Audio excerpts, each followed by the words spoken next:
Locked On Fantasy, your daily NFL fantasy podcast. Part of the Locked On Podcast Network, your team every day.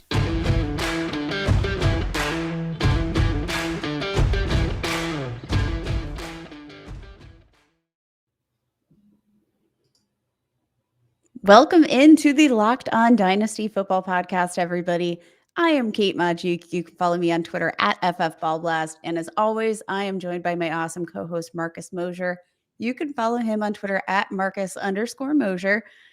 We do have a lot to get through today, but I mean, our goal is just to get you to that Dynasty Championship. We are so close. We're halfway through the season. So if you've made it this far, stay tuned with us. And if your teams are dying off, this is the time now more than ever to stay in the loop with us. Follow us on Twitter at Locked On Dynasty, and be sure to subscribe on YouTube, where we're live streaming right now, which is so fun because you can ask us your questions. You can, just show us a little love because we love to hear from you. Marcus, what's going on? Are you recovering from the shenanigans of Week 9? No, I'm not. It's like a hangover. It's just you can't get over it. It's so frustrating.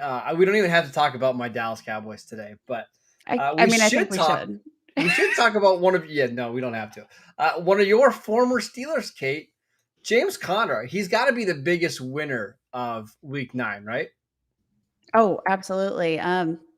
We got the news this week this morning, actually, that Chase Edmonds, the lead running back for the Arizona Cardinals, looks like he's got a high ankle sprain. So it seems like this is just going to be the James Conner show. I'm going to say, I've been so impressed. I'm very happy for him because I think niche, something that I always said about his work with the Steelers was that he's so good as a touchdown scorer. Like, put him in the goal line and he can score touchdowns, and that's exactly what he's been doing. I believe currently leads the NFL in touchdowns from scrimmage. Bonkers. I will say my only concern about this move, and him taking over this full-time role, is that I think in the limited work that he's getting, he's actually been really efficient. I think those limited touches keep him healthy because that's sort of been his issue throughout the years is, when he gets that high touch volume, can he remain healthy? Up until now, he's been playing mostly less than 50% of offensive snaps. Only one game prior to Week 9 had he played more than 50% of offensive snaps. So the workload has me a little nervous, but you got to be very happy with James Conner and that touchdown production because it's nothing but upside.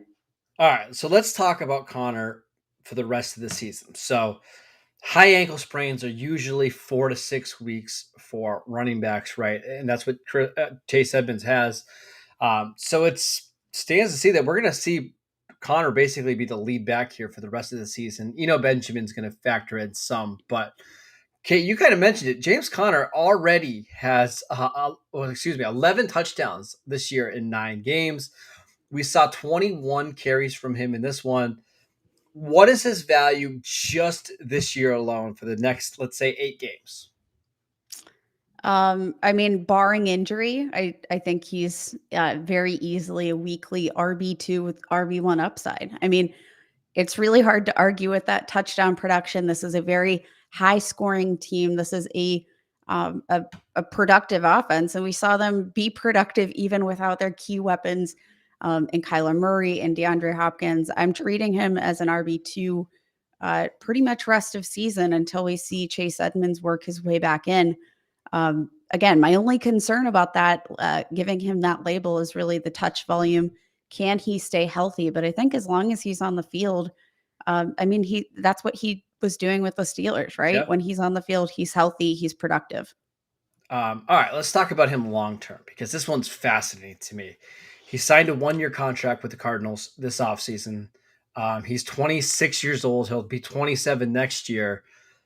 What kind of long-term value does he have? And if you need a running back for the rest of the season, like say you had Derrick Henry and you're competitive, what are you giving up for probably 7-8 games of James Conner and who knows what else next year?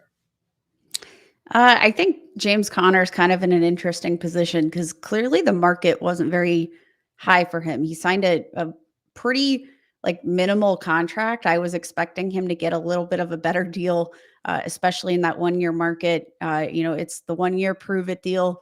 He's been playing efficiently, but his touch volume is getting up there.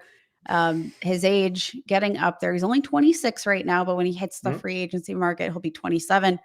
I worry about him long term. So if I'm in a win now position, I'm willing to send a second round pick for James Conner.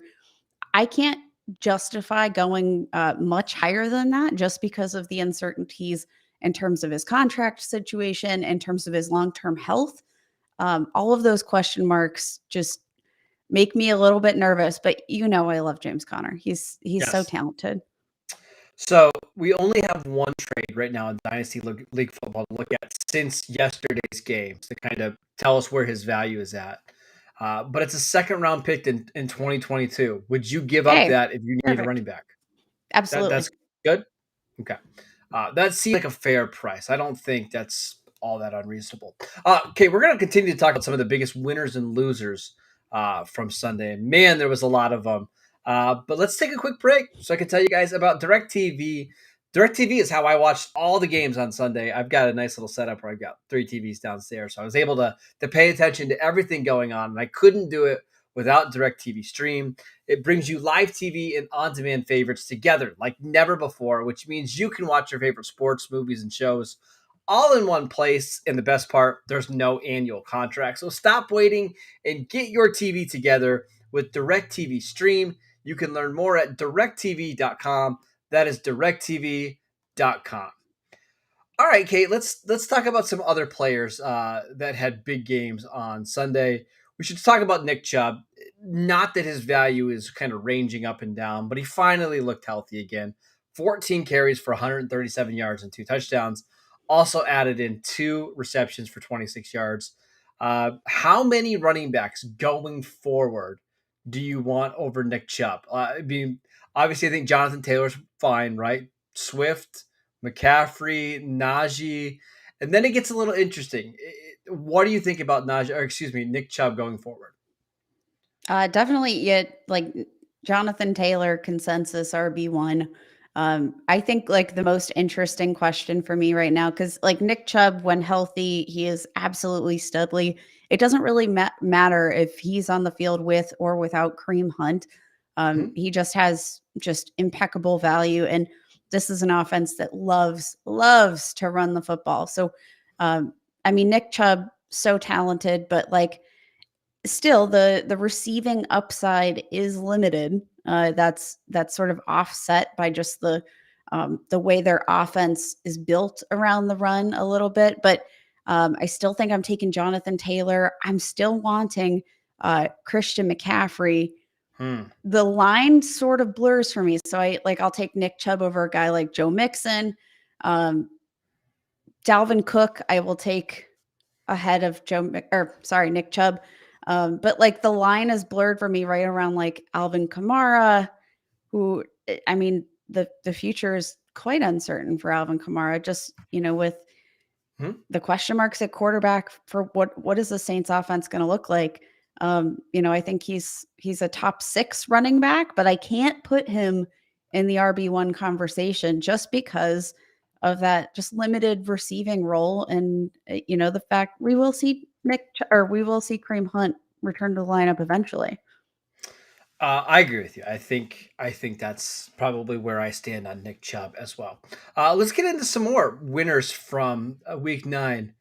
Cordarrelle Patterson, Kate. Every single week we talk about Cordarrelle Patterson. It's just because he continues to be so impressive.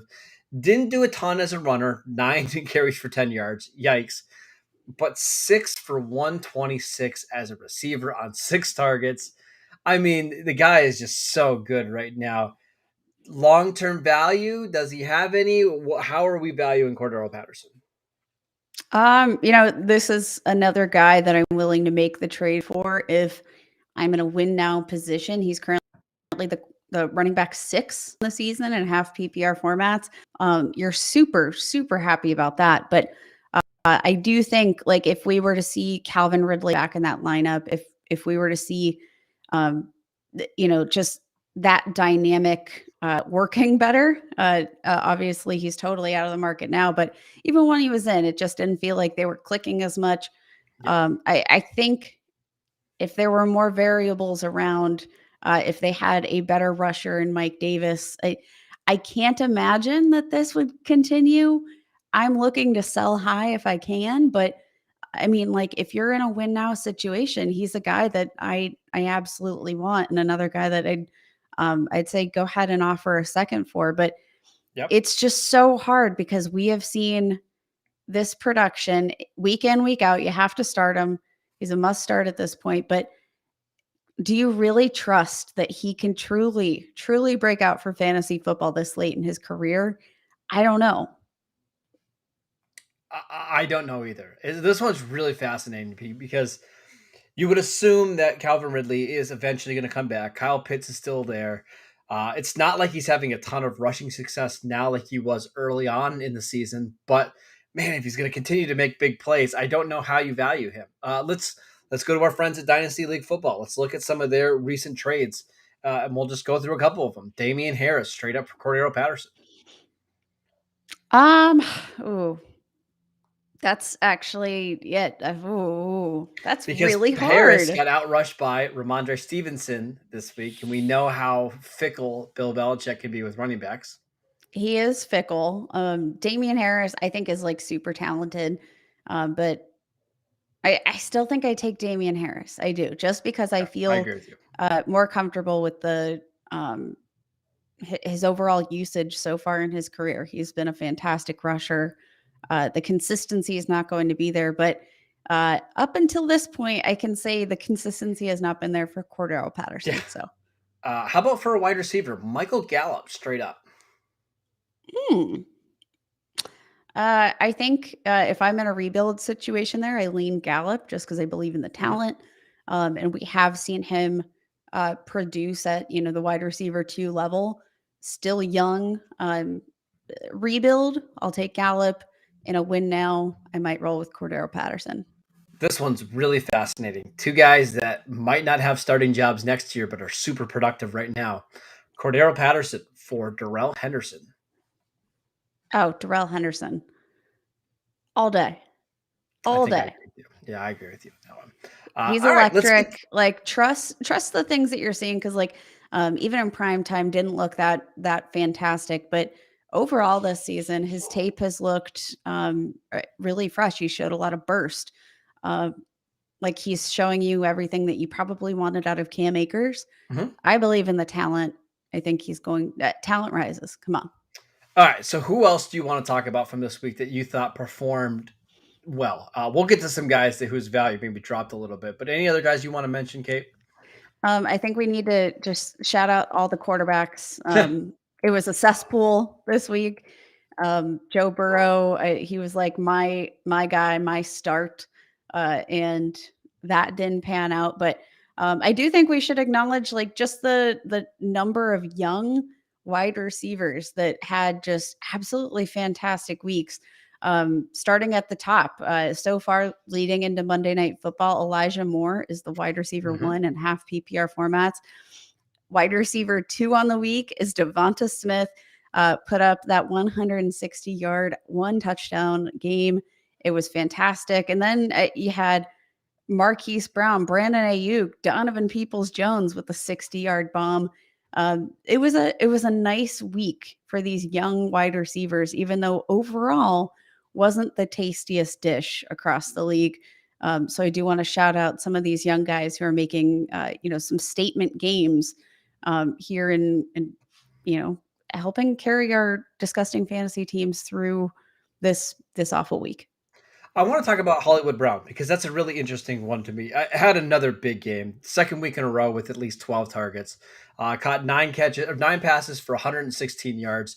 Didn't score a touchdown, but Kate, in his last 14 games, 72 receptions for 1,000 yards, 12 touchdowns. Like this guy is giving you low end wide receiver 1 production basically every single week now. It's like he finally is started to click and learn the position. He's only 24 years old. He's in his third year. Hollywood, like it's just really nice to see him develop into this player because I think a lot of us were nervous that he would never get there. So just wanted to say kudos to Hollywood Brown. Yeah, I think if I'm in any sort of like I'm throwing some trade offers out there for Marquis Brown because he's one of these guys that though he's produced a wide receiver one, I don't think that the mentality really among dynasty managers is that he truly is a wide receiver one. No, not at all. But Do you know where he's ranked at right now? I actually don't know. Tell me. According to Dynasty League Football, he is being drafted as wide receiver 28. That's incredible value. What are you sending for Marquis Brown? Because I think I think he's an absolute stud. He's the wide receiver 5 so far in the season. I mean, let's go through some trades. We've got some. Yeah. We've got some really interesting ones. Oh man, Keenan Allen straight up for Hollywood Brown. I'm taking Marquis Brown all day. Yeah, absolutely. The age, the upside. Give me Marquis. Marquis Brown and Tony Pollard for Darnell Mooney. I'll take Marquis Brown. I don't even think that one's close. That one's hilarious to me. Now, this is where it gets a little interesting. A 2022 first round pick for Hollywood Brown. Are you willing to give up, one of these maybe top end running backs in next year's draft for Hollywood? I kind of think I am, Kate. Like, especially if you need help at receiver, Hollywood is a sure thing in terms of like he's going to get so many targets. He's clearly the favorite guy from Lamar Jackson throwing down the field. I do like Hollywood quite a bit there.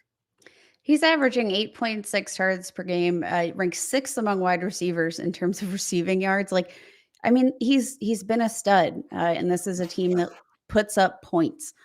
I would very happily send a first round pick for Marquis Brown at this point.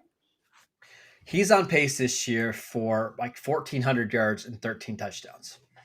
And Quietly. It doesn't feel like it's going to be a stretch for him to do that at all. Like as long as he stays healthy, for the rest of the year, I see him absolutely getting to 1,300 yards, double-digit touchdowns. He's having a fantastic, fantastic season. All right, let's take a quick break. We'll come back and we'll talk about some players that maybe no-showed a little bit on Sunday. But before we do that, I want to tell you guys about BetOnline. BetOnline remains your number one spot for all the basketball and football action this season. Head to our new updated website and check out all the great sporting action this year. We've got 50% welcome bonus with your first deposit. All you have to do is use promo code LOCKEDON to receive your bonus from football, basketball, baseball. We've got NHL, boxing, just any kind of sport that you could imagine. You can bet on BetOnline. BetOnline is the fastest and the easiest way to bet on all of your favorite sports. BetOnline, where the game starts. I also want to tell you guys about BuiltBar. It's the absolute best tasting protein bar. I think Cowboys needed a couple of Built Bars yesterday because, my gosh, their performance was bad. It's hard to even explain how good they are. It's real chocolate with amazing flavors. It's just a great combination of low calories, high protein, and low sugar with no crazy additives. Best of all, they taste fantastic. Go to BuiltBar.com and use promo code LOCK15 to get 15% off your next box at BuiltBar.com. All right, Kate, let's talk about some people that struggled a little bit in this one. We can talk about all the quarterbacks, right? Dak was bad. Josh Allen was worse. I mean, there was some awful, awful performances. Patrick Mahomes continues to struggle. What stood out to you? It was just a very, very ugly week. So, I think this is one of those weeks that I just sort of scrap. I'm not taking too much away from this week. Josh Allen, I think this was a really weird game. They made a lot of, mistakes that I think added up to a loss, which just, it was a really surprising sort of narrative. But, I think Sean McDermott hit the nail on the head. They need to fix this run game.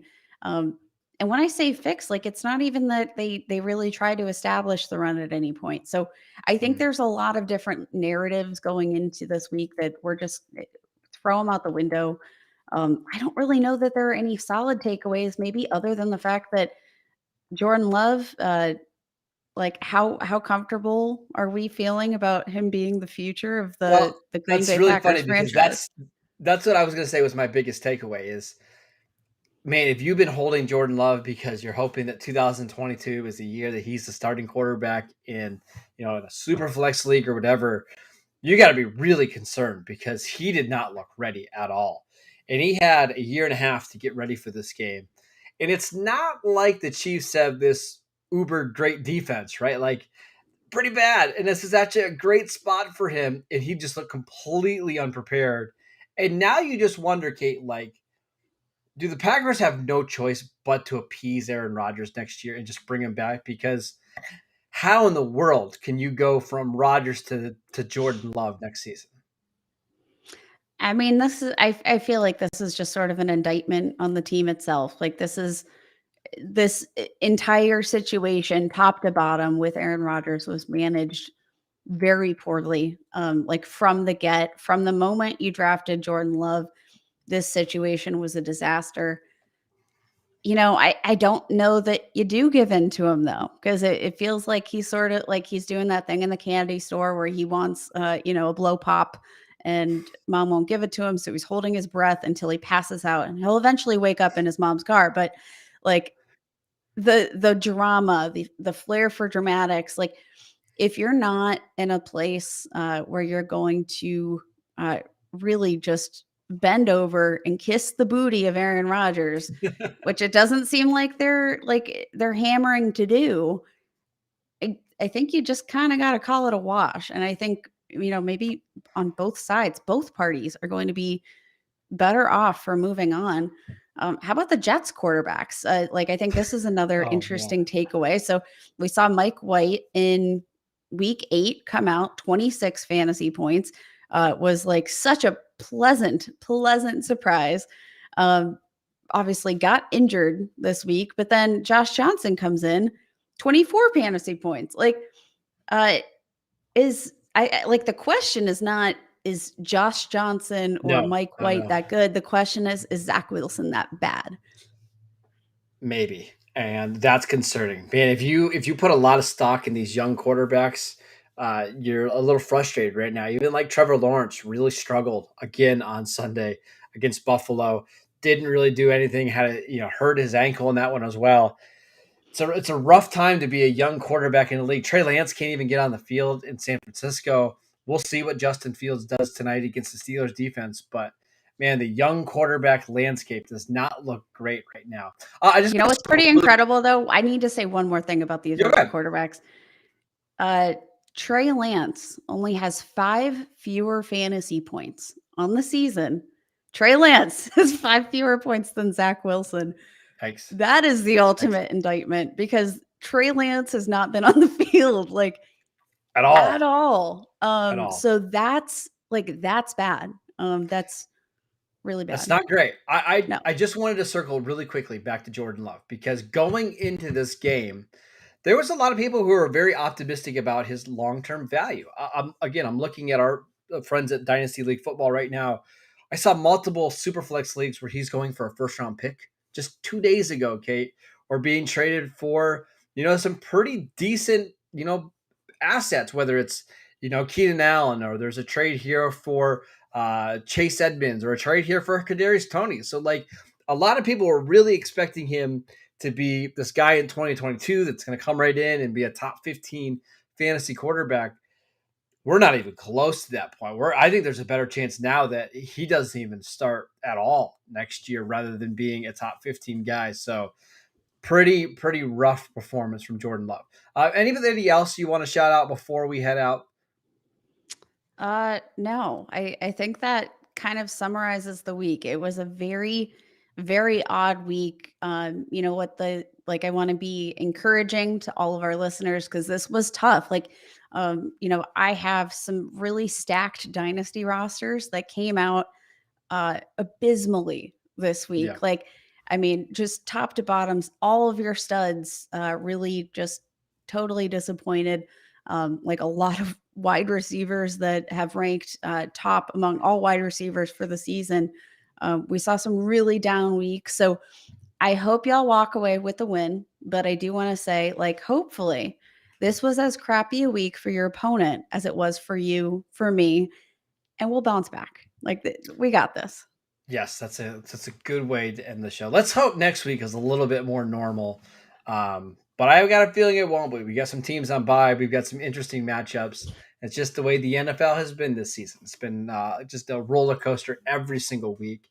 But you know what's not a roller coaster? The Locked On Dynasty Football Podcast. We have episodes coming out Monday, Tuesday, Wednesday, and Friday.